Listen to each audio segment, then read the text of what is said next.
My greatest loves are my steamroller, which I've had running for over 30 years now, and my traction engine, which I've been working on for about the same amount of time.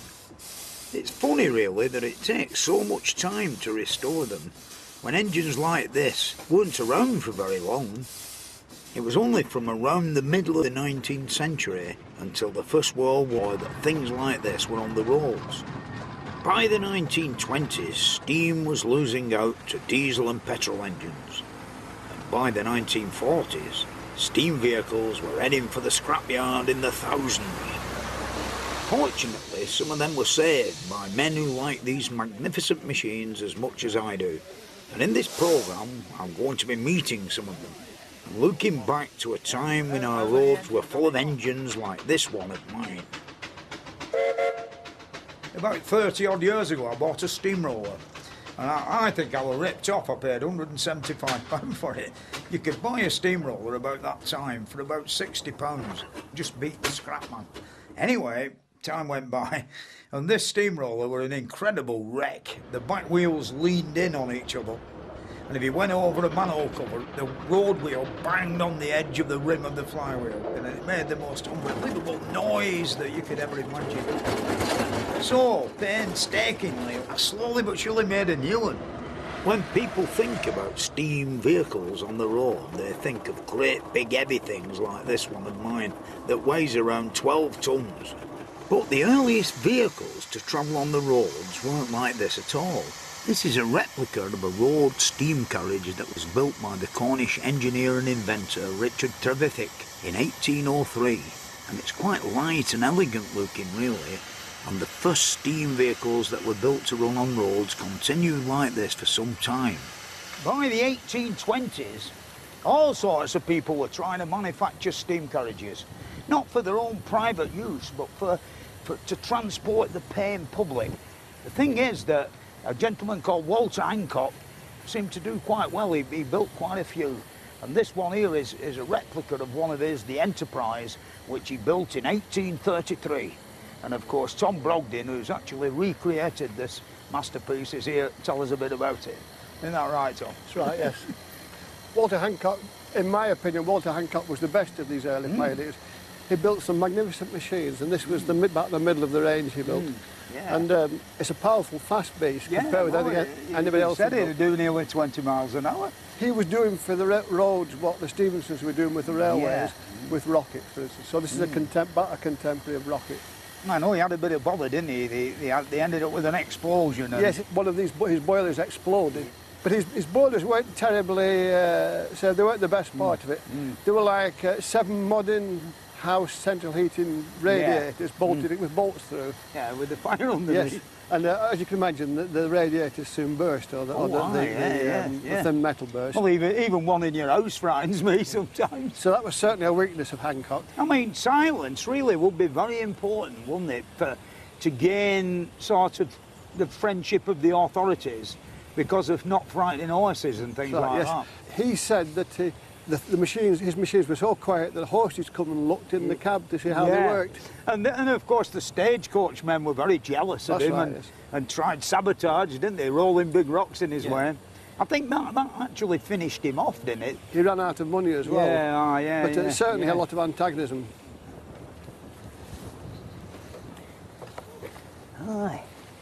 Now then, explain all the pedals. There we have a steering wheel. Yeah.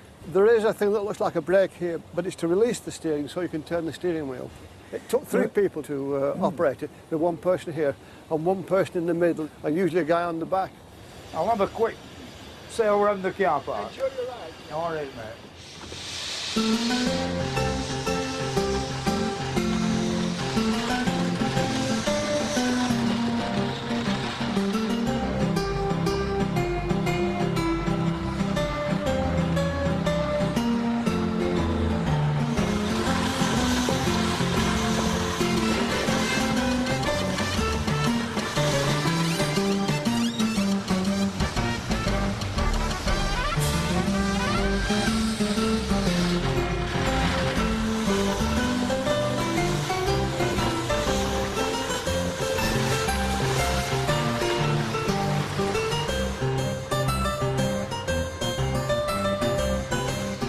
Steam carriages like this proved to be an efficient form of transport, but they were badly let down by the state of the roads, and they never really took off in the way that railways did.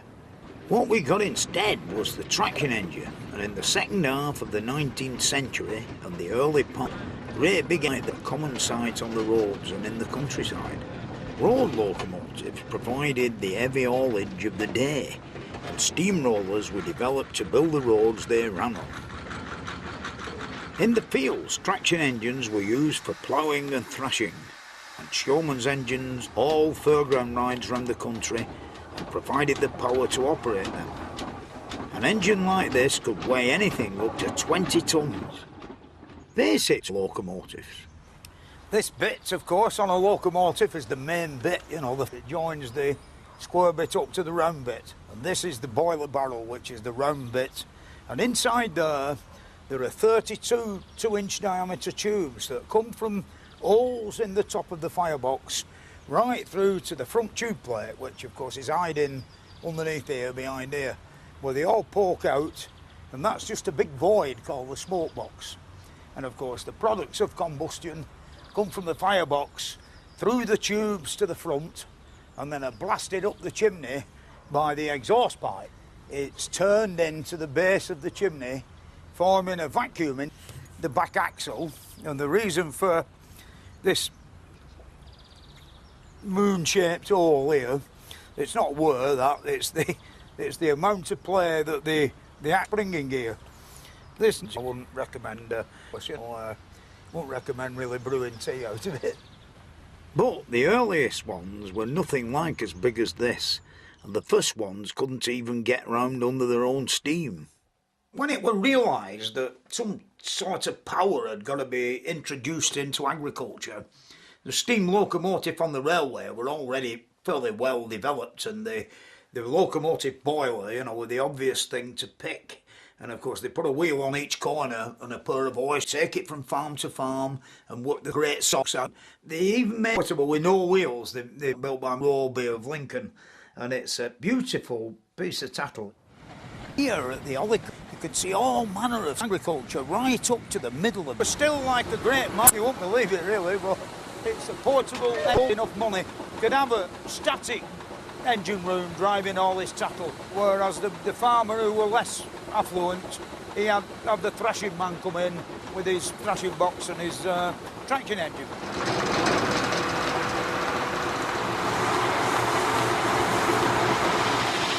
This one here was built by Roby's of Lincoln in 1915.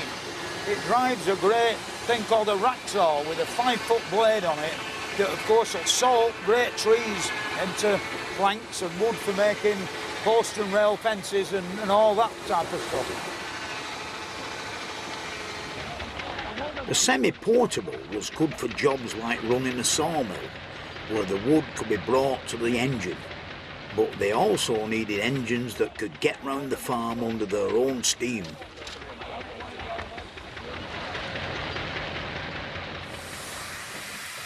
By far the largest of all traction engines were the ones that were built for ploughing, like these two here behind me at Ollicombe Steam Museum.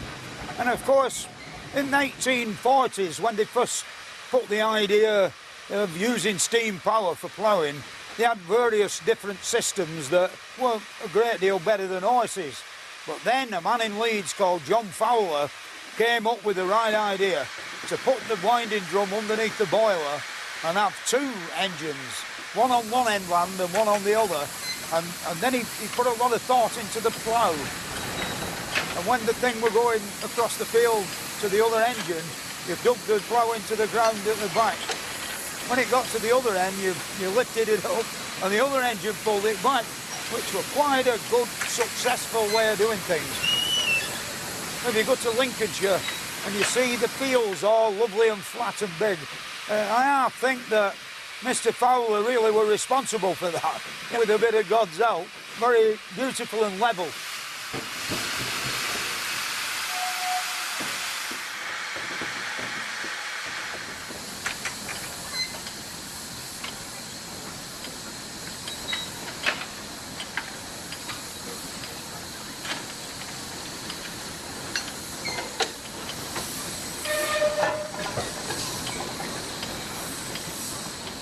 A road locomotive, very similar to an agricultural traction engine, but it had a few refinements. Number one, it were always a few horsepowers more in power. It had 3 gears, most of them had 3 gears. It had an extra tank under the boiler for extra water so it could get a bit further. And here there's a beautiful example of a Forden road locomotive pulling 2 of its brothers that haven't been finished off and a threshing box at the back. Well, the engine itself is a very handsome piece of tackle, you know, and you can see it's got a beautiful finish on it. And made in Sandbach by Fordens, who of course are still making modern wagons to this very day. Road locomotives were in use for around 80 years, and there's no finer sight than a collection of engines all steamed up and ready to go. This is the Strumpshaw Steam Museum in Norfolk, and the man who owns it is Mr. James Key. You have to tell me how it all started. Well, my father, I think he was a deprived child and he didn't have a train set. Yeah. This is what originally started the whole thing off, I think. When combines first came, but the wheat used to be stacked and then, yeah. A different one? A different one. Yeah. Because they'd buy the complete set, £100 ready to win. Unbelievable. Then the rallies were just sort of starting, and that's what, and it sort of blossomed. Yeah, I know. Traction engines, Showman's engines, rollers, etc., and stationary engines, I think we've got approximately 30, but I never have counted them exactly. Yeah. It's very strange how it's all gone, isn't it? I mean, 30 years ago I paid 170 quid for my steamroller, and like, now they're asking like 20,000 now. They just for a clapped out steamroller. Yeah, you're very lucky now if you get a steamroller for 20,000, because I bought that Garrett there. I had to buy it off my father's, I don't know what you call a lady friend or whatever. Oh, yeah, I know, yeah. You know, there's a lot of that goes on in the world of steam. I had to pay 35,000 for that one. Yeah, and that really hurt. That did hurt. Mind you, it is a rare machine, that, isn't it? Yeah, that's the only 7-horse piston valve left, that one. That's unique, that little engine. It's like driving a Mini. It's a lovely little thing to drive. Can have a go on that one? Certainly, have the little Garrett. First traction engine I ever had a ride on with a Garrett. That's the only one you'll ride on, like it, because it's unique. Yeah, that's the only one left of that model. The traction engine made a big difference to farm work.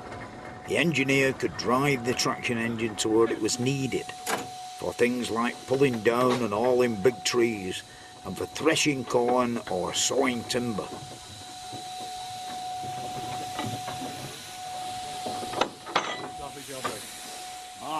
Trees that had been felled had to be hauled onto flat ground to be loaded onto carts for transport to the sawmills.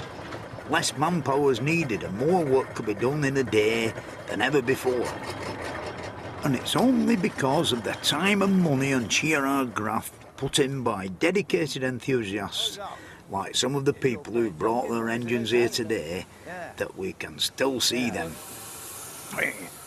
Aye, it's really nice to see, you know, us here today doing like pulling lumps of wood about and look at engines really doing what they were supposed to do. Oh, now then, I have a friend who's got a Clayton and Shuttleworth. You know. Is that right, yeah? Yeah. How are you finding it? I know what you mean. Sort of been involved in other clubs. Do your apprenticeship, like? Yeah, we had some good teachers. So you've got the wife and all the kids with you, haven't you? Yeah, they all take part in the engine and all have their little bit to do with it. Sort of passion we got between us. So. You get into the original condition. My traction engine now is all coming together a bit like a Meccano set, I'm very pleased to say, after about 27 years of bitter struggle and a lot of mistakes and what have you. But we're nearly there. And of course it's the bit underneath is the boiler, and of course at the end there is the cylinders of the back wheels, like a gearbox on a car, like sort of thing. That's it. That's in bottom gear. It's all such a good fit. This bit is the special traction engine gauge. The company's very nice. They sent me the pamphlet with the original price in, 17 and sixpence, something like that. Unbelievable. Now for the steamrollers. The first one was built by Thomas Aveling in 1867. And basically it was a variation on the traction engine. They got a traction engine and put 2 conical shaped rollers instead of front wheels on it with a central pivot, but the conical shaped rollers had a the NASC, so they developed this on a dead axle through the bottom. About 1930s they stopped making steamrollers, and of course the steamrollers that they made in 1930s lasted up till 1960s. They were so good, you know. I mean, even today when you're going along motorway, you know, and kids are in car and they say, "Oh, look, a steamroller." And it's not a steamroller really, it's a diesel roller, but they're all still referred to as the steamroller. A steamroller is a bit harder to handle than a traction engine, and they can be quite dangerous things, as I found out to my cost some years ago. I got this job dismantling some beautiful Victorian chimney stacks, and the grand plan was to lower the stones down off the roof of the building onto the trailer and then go with the steamroller and bring them back home. I got a phone call from a restaurant which is situated on top of a mountain outside of Bolton. And the man at the other end, he said, "I believe you've got these stones with holes in." I said, "Aye." He said, "How much will you sell us a wagon load for?" I said, "Give us 80 quid. And he said, "Yeah, very good." And then I thought, how are you going to get up the mountain? The weather couldn't have been worse. It were autumn, the leaves were coming down, things were terrible. And we set off, full of apprehension and fear. And we came to the bottom of the first big hill, and it went chuff, chuff, chuff, chuff, right up the hill, no trouble. It took us about an hour to unload the stones off the trailer, turn the engine round at the top of the hill.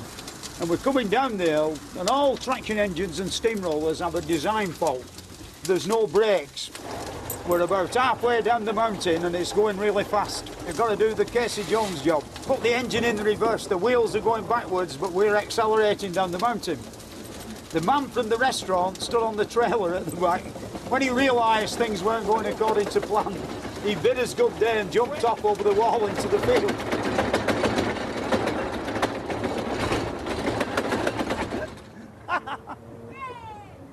You might be laughing now, but 20 years ago, I come down this hill and the road were only half as wide as what it is now, and it were a one-way street, being pushed by a trailer that weighed 3.5 tons.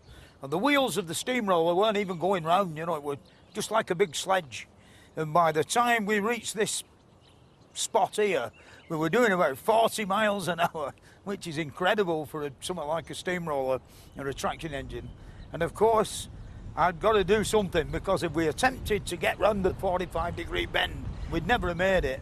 And over there, there's about a 15-foot drop into the back of an hospital. And I have visions of dead old ladies and twisted National Health bedsteads and maybe an explosion and a lot of steam. But then I saw that pillar and I said, aim for the pillar. And we hit the pillar, but it didn't stop the engine. The engine proceeded to take off up into the sky with the back wheels somewhere on the top of the stump of the pillar. I think it was a lot thicker and a lot wider. And of course, it's definitely been rebuilt because it's not damaged now at all. The thing is that the rear wheels were on top of the pillar and the boiler dug an hole in the road about there, about 18 inches deep. It just wrecked something that it took me 20 years to make go. Anyway, I managed to get it fixed, so there weren't too much of a problem. The trouble was, steamrollers weren't really designed for road haulage. If my traction engine had been finished and I'd have had that to do the job, I wouldn't have had any problems. Back here at Ollicombe, you can see another type of engine in action. As well as providing power in the fields and for agriculture and road haulage, it soon found its way onto the fairground to drive all manner of fairground rides and, of course, generate electricity. One of the interesting things about the Showman's engines were all the wonderful embellishments, you know, the stars and the candy floss, but the most important one was the sticking on of a dynamo on the front end to generate the electricity, to provide all the music and to drive the roundabouts. This wonderful ride was called a set of golden gallopers. Obviously the horses and the galloping about.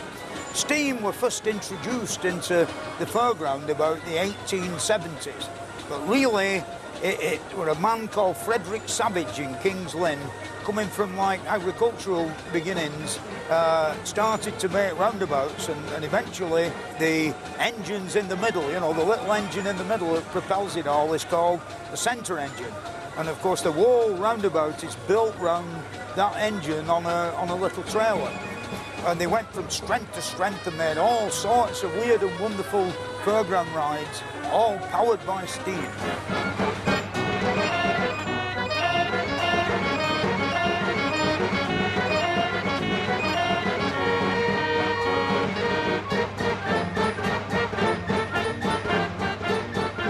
When you think most people only had oil lamps in their houses, and electricity were a wonderful thing in itself.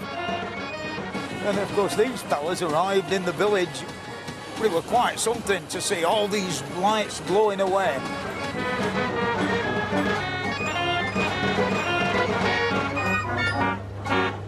I couldn't have a ride round on that one while it was driving the roundabouts, but they had one at Strumpshaw that I was able to have a go on. One of the first rides I ever had on a traction engine were on one of these. I'm going to ask the driver if I can steer it down the road with him. I think he'll let me. They're all right, Chris? Yeah, right, mate. Yeah. Hey. Right. They made these engines in even more and more beautiful and bigger and more grander. And the very last that were ever made were made in 1930s. All the old ex-army wagons, even after the last war in 1945, there were lots of American heavy haulage wagons that pulled tank transporters, and of course straight away the programme men jumped onto them and made really the showman's engine obsolete, just disappeared. Well, you can't really see a lot driving one of these, can you? No, we're back over there. Yeah. Of course, in olden days, everybody got out the way, didn't they? Well, that's right, yeah. Yeah. Yeah. By 1940, the scrapyards were full of derelict showman's engines in very sad condition. You could purchase one for a few £100, and now it's like 330,000 a piece. Incredible, you know. I think some of them programme men wish they'd have kept it in corner of a field somewhere. Thank you for the ride. I'll see you around later on. See you, mate. Really, you can see that when these things were made, there weren't too many motor cars, and they were basically king of the road, you know, sort of thing. If anybody saw one coming, they got out at way. And like here at Strumpshaw, they've got a fine collection that, you know, most of them will run along the road. And this thing here is like the latest thing in modern technology in steam wagons. It's a Ford 6-ton overtight steam wagon. And I think Pip, the driver, is going to let me have a go in it, so I'm going to climb up and have a look round. All right, hiya Pip, how you doing, mate? I'm all right, not so bad. Having an enjoyable day. Very good. Yeah. Take a seat. So, I know what the basic bits are like. That's the reversing lever. Yep. For going forwards and backwards. Yep. And this, of course, is the regulator. That's right. And this is the steering wheel. Yep. And I reckon that must be the brake. That's the handbrake. Yeah. And also we're lucky to have a foot brake on this one. As well. How many gears has it got? 3. Oh yeah, we've got luxury of 3 gears. Yeah. I think really we'll start off in bottom gear. We'll try for a bottom one. Yeah. What sort of speed does it do on the open road line? Well, we can get up to about 18, 19 miles an hour. Is the foot brake very efficient? Not bad. Yeah. These steam wagons were developed to a very high degree, and by 1936 and round about then, they were brilliant. They made the diesel wagon and the early petrol wagons puny looking. These steam wagons would do like 40 miles an hour with a trailer full of rolls of cloth, which big rolls of cloth are really heavy, and they used to come down the middle of Manchester Road like an express train. Everything got out at way, you know, with the safety valves blowing out at the top, and the driver hanging out the cab all black, you know, because it's a rather strange way of putting coal on, you know, it's like a dustbin, the boiler, inside the cab. with the lid on top, and when you lift the lid off, you know, all the heat and the muck's coming out in your face, and they still beat the what's it off a petrol engine. And then the men who sell the oil got a bit upset about it, and they altered the Road Traffic Act, so the axle weights became very important, and of course the weight of a steam wagon compared with a petrol wagon made it uneconomical to carry on with the steam wagon, even though as efficient and powerful that it were, they were slowly but surely abandoned. The traction engine, the foreground engine, survived up till about 1949, in some cases about 1950, and then finally all gone, you know. But for the preservationists and the restoration men, you know, I'm afraid they'd have gone forever. People don't realise there's nearly 4,000 steam-driven road vehicles in all of England. It's incredible, really. So there's still plenty of them around today.